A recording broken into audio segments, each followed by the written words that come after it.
One. Welcome to Discussions with the Writer Fred, right here at Black Video News in San Antonio, Texas, where Black people are progressive, doing things, and making a difference. And that brings me to our subject today, which is, can we as Black Americans live in a country dominated by European Americans? And I think this is a very timely topic, considering what's happening in Washington, D.C. with the election of Mr. Trump. Yes, sir. So before we get right into the discussion, let me give you a little historical background on this issue, because it's nothing that's new. In 1865, at the end of slavery, Dr. Martin Delany argued or took the position that white folks or European Americans will never accept Black folks into the mainstream, the social, political, and economic mainstream of this country. Frederick Douglass took a different approach. He said, yes, if we become good people, become moral people, and he actually said that, raise up our morals and do the right thing, that at some point we'll be able to assimilate into this country. Follow a little later with Marcus Garvey, who takes Dr. Delany's position and says we have to get out of here and go back to Africa. And of course, Dr. Du Bois disagrees and believes that we can assimilate. Fast forward to the Honorable Elijah Muhammad. I don't believe he actually said we had to leave this country, but he did argue for a separatism within the community, within the country, and do our thing, our own economics, our own social, our own political. And of course, Dr. Martin Luther King Jr. was totally opposed to that approach. And that brings us up to today.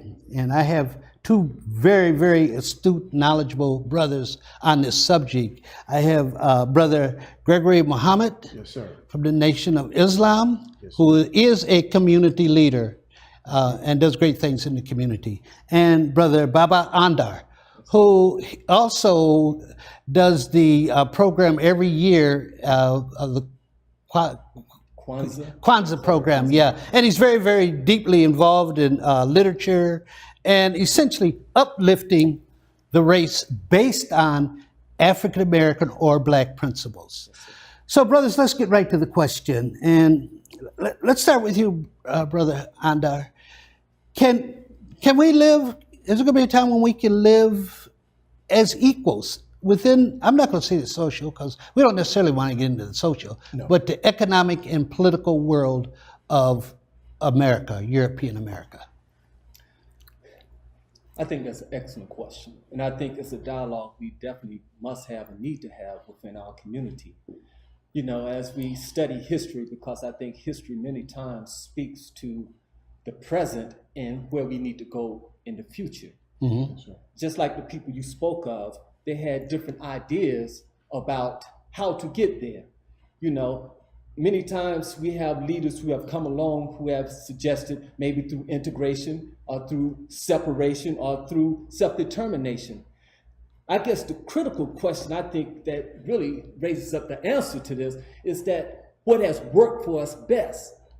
Okay. And I'm saying out of history, I know Marcus Garvey had a strong impact on the lives of Black people because he raised up the consciousness of people, raised up the self-respect of Black people, raised up an idea that freed us from racism. And to follow that up, we've had people who've come along like the Honorable Elijah Muhammad and Brother Malcolm and many others who have also espoused that and saying that, look here, what we need to do is do for ourselves. Right. Now, does that mean we have to leave America or stay in America? That's to be discussed. But the fact is, we must do for ourselves. We must develop our own communities. We must develop our own educational institutions to educate our children. We must develop our own businesses to provide the needs of our community. So I think that has shown to be successful in the past. And I think maybe that is the pathway to which would lead to greater success in the future. Okay. Brother Greg. Yes, sir. I'm not going to go all the way back, but we'll start with Marcus Garvey. Okay. Marcus did set up a program that was self-sufficient for us to become worthy of ourselves. The Most Honorable Elijah Muhammad just took it to a different level of meaning. Yes, we can stay here in America, but we want to separate or give us some part of territory, whether it was 2-3 states, to put our people in, and then provide for us for the next 25 years, because we have been providing for Israel and all others during that same amount of time. Israel gets about $30 billion a year. So we should be able to separate, and then we become equals. See, the determination of what we're talking about, separate, that means that you and I have made a decision to separate from one another to a degree. Mm-hmm. But when you're talking about separation, that means that you have came up with a clue and I'm not involved in the decision process. So that's why integration would never work. And separation, you got to be at the table to say, Brother Fred, I agree to separate from you. You agree, we look each other eye, and then we separate. But I'm taking along with me 25 years of money that I can sustain ourselves in an environment that we could do for self, because that's what every other country has done, and we participate in the taxpaying. So we got to look at the two words of integration and separation and understand the two. Okay, let's take your position from the Honorable Elijah Muhammad, Yes, sir. that we're not going to go back to Africa. No. And as we know right now, there's all the states, the geographical United States is occupied. Yes, sir. Where do we find this place we're going to do this? Well, the same way that they took Mexico, Texas from Mexico, New Mexico, as I meant to say, Utah, or Las Vegas, go up to Utah. Mm-hmm. They could have took away the same process and placed us somewhere, and then we would have been a nation within a nation, and that's why the Nation of Islam, we consider it as a nation within itself, because we provide for ourselves.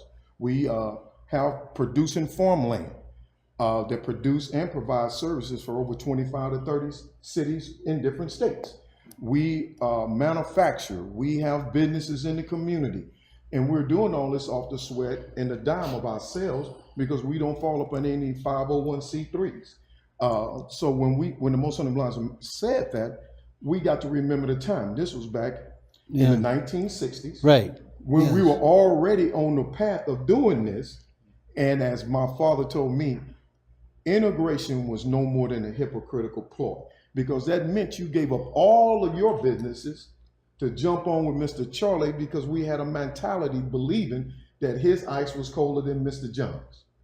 Then we went to the fact that we were getting better produce out of, I'm just using HEB because that exists, but we already had grocery stores. We had doctor's offices, because everybody worked in the community. Now check this out. You cannot even spell community without unity. So do we really have a community? Because we're not unified. So therefore, that's why we fall almost in a category of colonialism, because we spend $1.4 trillion. Everybody on the planet Earth scoops in.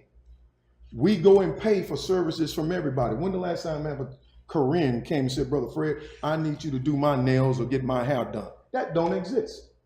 But we run to them. They're Hispanic, love them to death, but they do the same thing. I've only been in one restaurant in San Antonio that has a black man working in it, but everybody else looks like them. But we spend our money with them. It's the same thing with everybody else. So are you, who's the fault? Whose fault is that? Well, I think the way it was, I'm gonna say this, then I'm gonna stop. I think the fault falls on both ends, because I think we were bamboozled during this time of the civil rights movement. It was easier to give Lyndon Baines Johnson to give black folks civil rights because Martin Luther King was peaceful. Because what? He was peaceful. That was a non-violent movement. The Most Honorable Elijah Muhammad and Malcolm, before he got assassinated, they were trying to go to the United Nations and present a human rights case, because if that is the case, dogs, cats, horses, cattle, beasts of the field have civil rights. Human beings should have human rights. Go right ahead, sir. That's right. Go ahead. I mean, when you ask the question, who's at fault? Mm-hmm. I always say it's the perpetrators who are at fault. Okay. And when I say perpetrators, we have to go back to slavery, the enslavement of us as a people. See, that was a mentality that was shaped And that mentality was shaped around the idea of racism, white supremacy. So that idea has never been taken away, it's never been addressed, it's never been resolved. So that idea has traveled through time, past 3, 4, now 500 years. That idea has traveled, and it has infected, I say, the minds of people, not only black people, but white people. It's infected their minds. And the idea is that, I say, who's responsible now for the healing? Right. Now, I think we, as a people, are responsible for the healing of that sickness that has been traveling through time. And I think that's why it's so important that we have to practice self-determination. You know, Brother Malcolm said, see, you're not for integration and I'm not for separation. What we both want is freedom, justice, equality, and self-determination. Mm-hmm. Self-determination means that we start to think for ourselves. We start to do for ourselves. We start to speak for ourselves. And we have enough intelligent people, talented people, gifted people in our community that we can do a multitude of things to uplift our community. But I'd like to come back to something Brother Greg said, and that is community. Within community, you got to have unity. And I believe one of the critical things is that we must have unity of thought. And I'm saying we don't have to all think identical, but we have to think within the perimeter of saying we're trying to reach the same goal. We're trying to reach the same objective. We're all trying to provide quality education for our children that's going to help them see the pride in being Black. We're all trying to make our community more healthy. Yes, sir. So we're trying to encourage us to eat healthy, live right. So we're all about the common unity, and the idea is what we have to identify with. Go ahead. No, I want to share time. Okay, yeah, okay. No problem. Who defines that goal that you mentioned? Who defines that goal? And how do we recognize it? I think we define that goal. See, every man and woman has to define that goal within themselves, but then men and women sit down and have a dialogue, and they talk about the common goal. See, all of us want to live a good, healthy, positive life for the most part. Right. Mm-hmm. So we sit down and we talk about what is our goal and how do we achieve that. And that's why I think, when we look at integration, we look at the idea of self-determination, we have to ask, where are we trying to go? Right. What do we want to achieve? Ever since we were brought here, and it's interesting, because see, when we came out of slavery and emancipated, now they had a period of reconstruction. Now I would say that was a period of advancement for us. But then if you go back and measure that against when we was free in Africa, then was that a period of advancement for us? No. So I'm saying, where do we really want to go? Do we want to be free, loving, determined people, building our family and community based upon our values, our ideas, our beliefs? Can't we do that within an integrated society?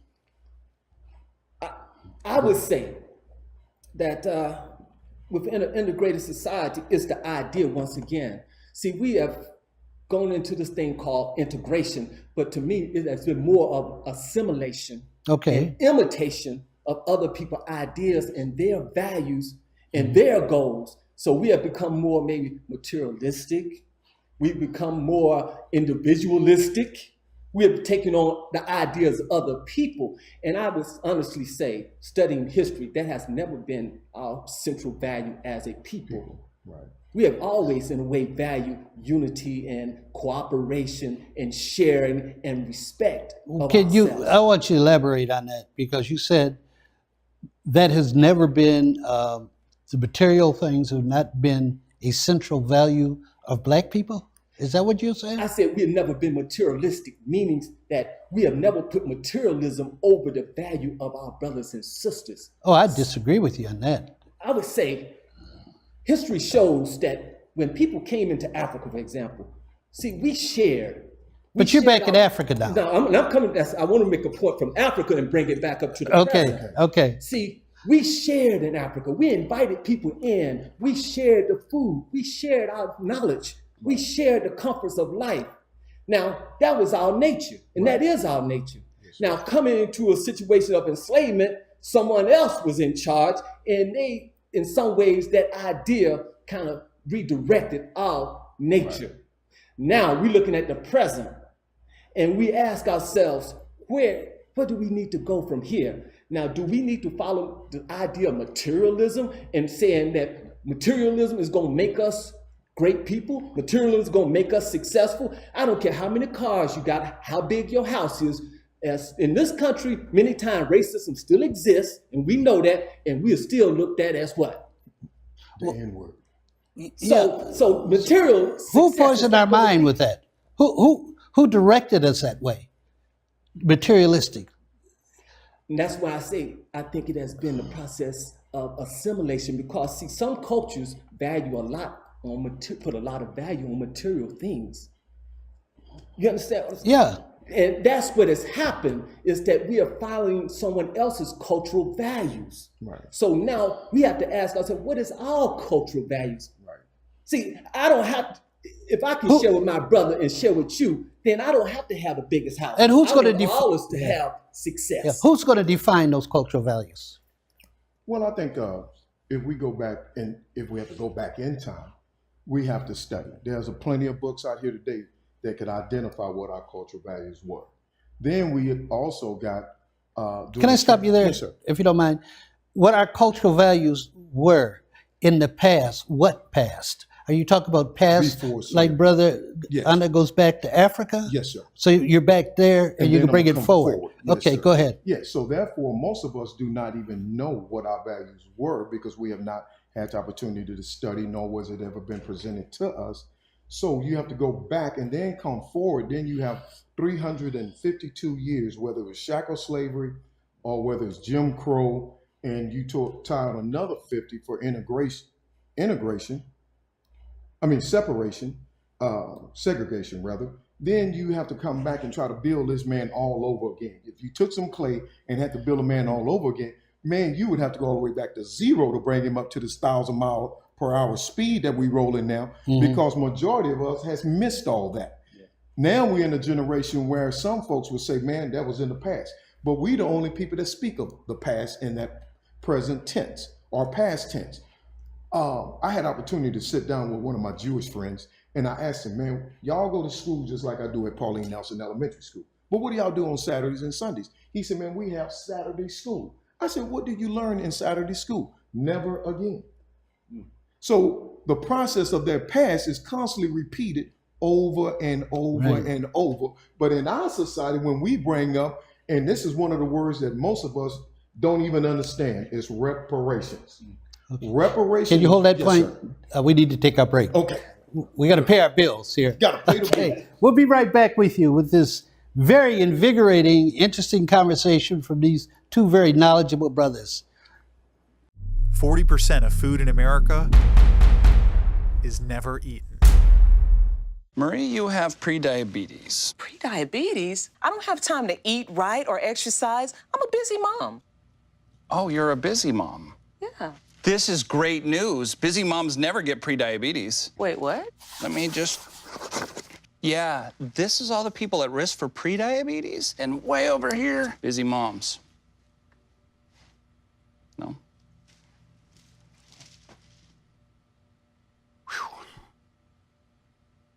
Hey, you. Yeah, you. Getting that college education? What are you gonna do? Graduate and take some office job? Be like everybody else? Or will you dare do something different? Like, be a teacher. You could be my teacher. You got the skills. The smarts? Yes, you. You could be the teacher I never forget. That'd be cool. Does that corporate job even have recess? What are you gonna make of yourself? What are you gonna make of me?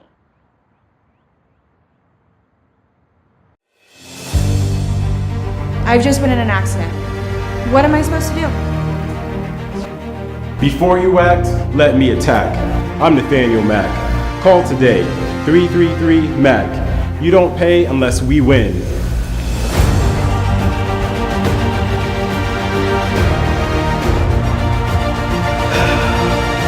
Let's call Mack. Let's call Matt. Nothing to do this week? Don't miss another event. Go to blacksinsanantonio.com for our event calendar. the home of the largest business directory in San Antonio with an African American focus. Sign up today for our weekly e-blast and text message alerts. Help us make this a better community. Connect, empower, grow.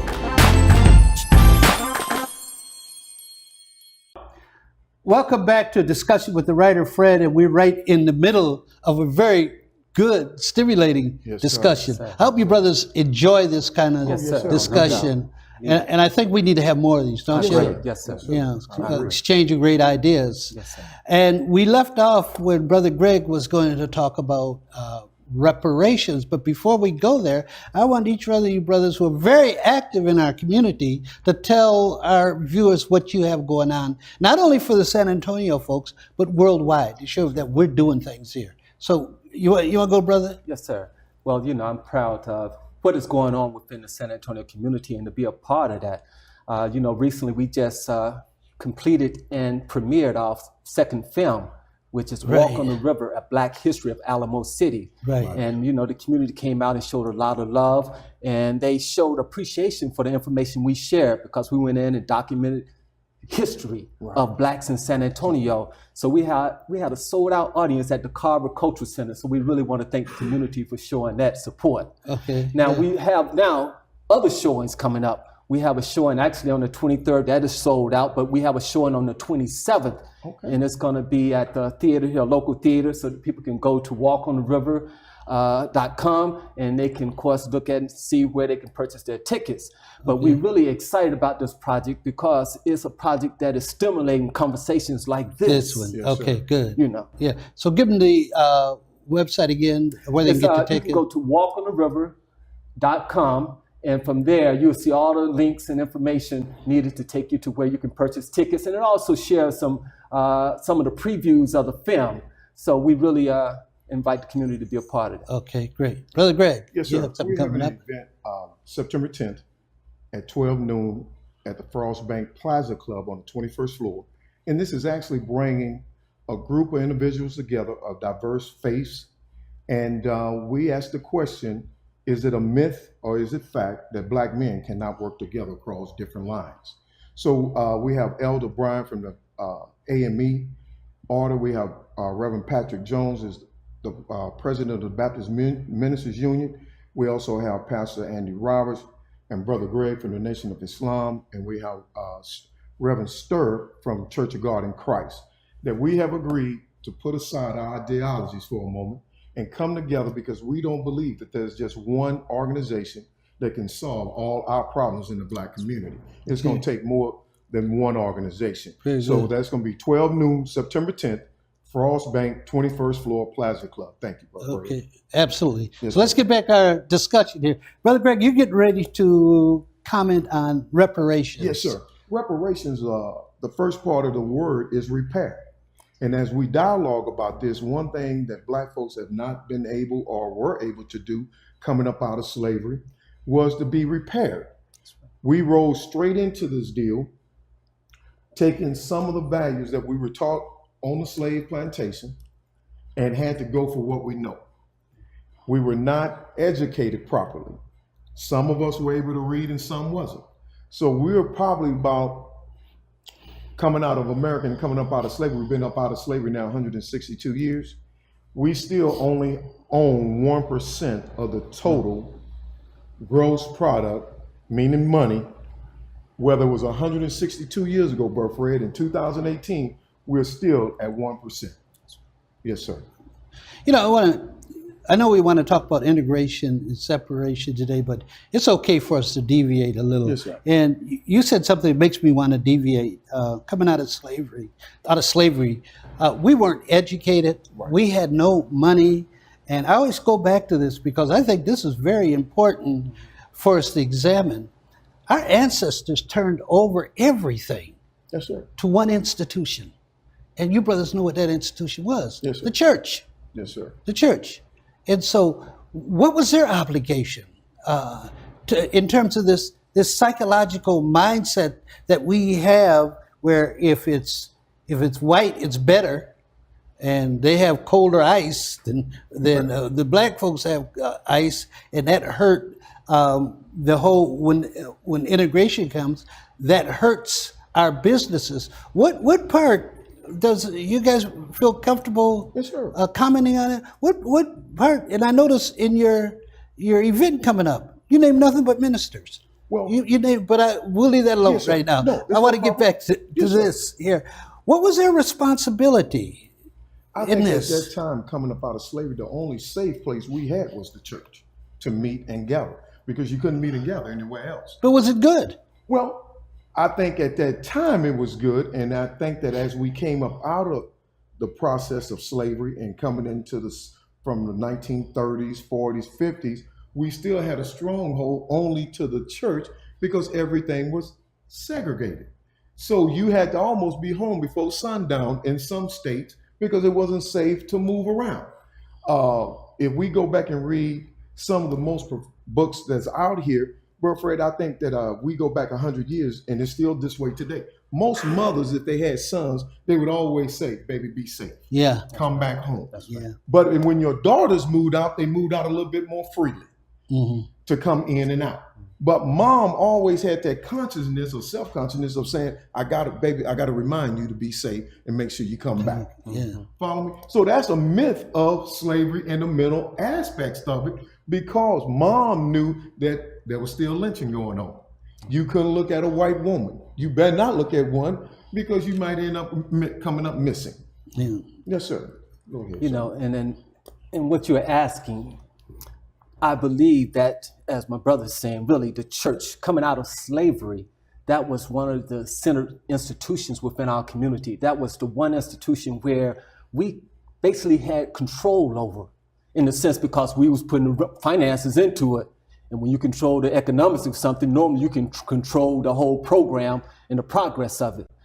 And I believe that time that institution was very strong and had a very positive impact on our community, because it was in that institution that many of us may have been working for other people, but in that institution we found our true value because we could be the deacons, or we could be the board people, or we could be the school We're important. teachers. Yes, we could have an important role because in the general society we were not being appreciated for what we really had to offer. Absolutely. So as that institution developed, now, and I would jump to this point because I think in the 60s, where Dr. King kind of recaptured that that fire, or rekindled that fire within that institution, where it started to not just provide within the walls of the church, but outside in the community, and provide leadership and direction.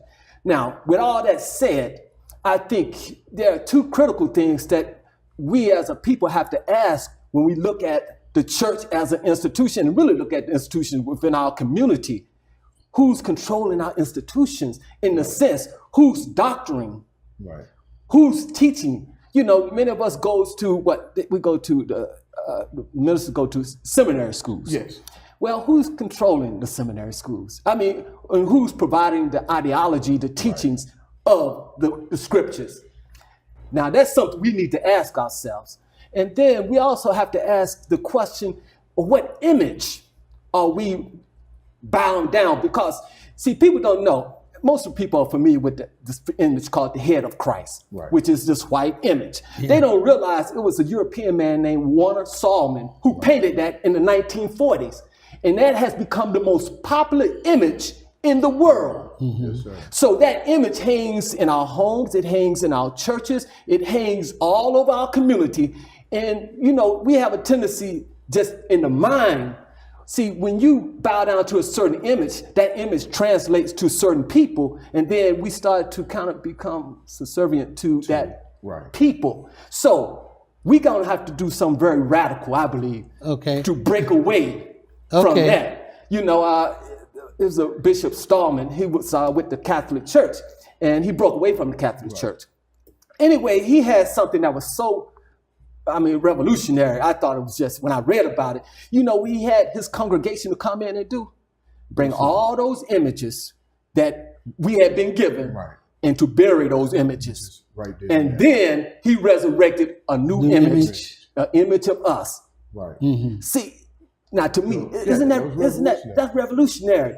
But we had to ask, you know, our institutions are not necessarily controlled by us. And I'm not just saying the church, I'm saying the educational institutions I and many wanted to others. get to that one also. You earlier in our discussion, you mentioned education, how we needed to control our educating our kids. But the issue is, how do we get there? If you take the Education Association in Austin, totally controlled by conservatives. Yes. And they set the agenda that, let's say, a good brother like our brother over here at Mattia, he's forced to follow that rule. And how can we break away from that and say to that brother, teach our kids the way they need to be taught? And I'm gonna let you respond, but I just want to say, to follow up, because, you know, Brother Greg said earlier about our Jewish brothers and sisters and how they have a Saturday school. Yes. So those children going to school ain't necessarily getting the teachings of the Jewish heritage in those schools. In the public schools. In the public schools. Right, yeah. But they have a school. And I say one of the things that we should, if nothing else, develop is a Saturday school for our children where we are teaching them the knowledge and history of themselves. Yes, sir. Yes, sir. I think that we would have to come together once again, form a true unity and true community. And that's why I said earlier that there's not one organization in our community that can solve all of our problems. But if we pull our resources together, if we have to perform or institutionalize a Saturday school, if we pull our resources, if we brought you in, Brother Fred, we could afford to pay you for your time, because we don't want nothing free. Well, even better than that, I think, I hear what you're saying. Yes, sir. But we need more of these educated people to volunteer their time. Okay. Yes, sir. We can start off that way as well. Yeah. But I think also when we do something a little bit for ourselves and those who should pay their time back, I agree. I'm not against that. But we got to start somewhere to show everyone, man, we're willing to step out on faith and establish a true community among Black people first. Then we can go back and gather and sit down with whomever. But we need to do something for ourselves, which we have not done. And that was one of the biggest things that the Muslim Elijah Muhammad had Malcolm running out here for 13 years. And if you think about it, let's look at Malcolm. Malcolm only went to the 8th grade of education. Then he got into a process that only lasted 13 years in the Nation of Islam. But Muhammad Ali, he was only in the process for 10 years.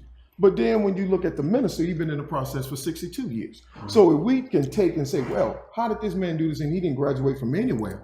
What was it that he got? It was all about teaching of self and the history of what you had done in the past. And he perfected it and showed true love. And I think love is something, and patience, that we must learn to deal with when we're dealing with our people. Okay, we're going to run out of time here in a few minutes, but before we do, if you all, I want you to think of Chicago. Okay. And these brothers are out here killing each other. Do you have a formula? Do you have a way that we can reach them and stop that? Or are they lost? I mean, where are they in the whole scheme of our saving our culture? They are right in the middle of it, because this is what I know for a fact, because I've been to Chicago and walked the streets in Chicago. I think, like anything else, and this is the point, we do not manufacture any guns nowhere in America. So how do we get them? We got to be getting them from someone, and this is how mostly things are set up. There's always somebody that's going to work against you, meaning that the form of government, whether it's the police department, whoever the case may be, they come in. Then they infiltrate Brother Fred's camp and say, Fred, brother over here talking about you. He's talking about coming over, taking your whatever. And you said, well, wait a minute, I don't have a number to pin now. Then all of a sudden, the next day, a truck shows up with some AK-47s. This brother ain't got number some 38s, which only shoot 6 times, but your weapons shoot 30 times. So we don't make any AK-47. So we need to get down to the root of it and say, wait a minute, where is the weaponry coming from? Then we can pinpoint it, just like we do war on drugs. We don't make no drugs in America, because we have no labs. But if the drug is in our community, which they went back to the 80s, and I can't think of the policeman that came forward and said the government infiltrated all the crack cocaine out in California, that was a government move. So I think that we have to look at things for what they really are because we don't supply guns. Okay. Brother, you want to close out on this? You know, I think there's a healing that has to take place. And that healing means that we have to come together and see the beauty and strength in ourselves. You know, I'm one that believes, you know, you can have a gun, but the fact is that I'm not going to use that gun against my brother if I see the beauty and strength in you, and I value your life like I value my own life. Right. Yes, absolutely. So I think maybe a solution, maybe we need to have street love, as groups of people. And I know the nation has done this. Go into the street and talk to brothers and sisters and let them know you're valuable. We need you. We need your courage. We need your vision. We need we need you because you are the future. Now, we don't need you doing what you're doing, but we need you to do the right thing. And you can, because that has been the legacy of your ancestors. So basically say that I think we have to get back to, because our young people are not lost in the sense that they cannot be found. Okay. We just have to reach out to them and love them and show them a better way. Okay. All right. Well, I appreciate you two brothers coming in and sharing your views here on discussions with the writer Fred. And we're going to continue this dialogue into the future. And I hope that you all will be willing to come back and do this again. Yes, sir. Yes, sir. And I want to thank our viewers for tuning in for this version of Discussion with the writer Fred, telling our story, our way, just like these brothers did. Yes, sir. Thank you.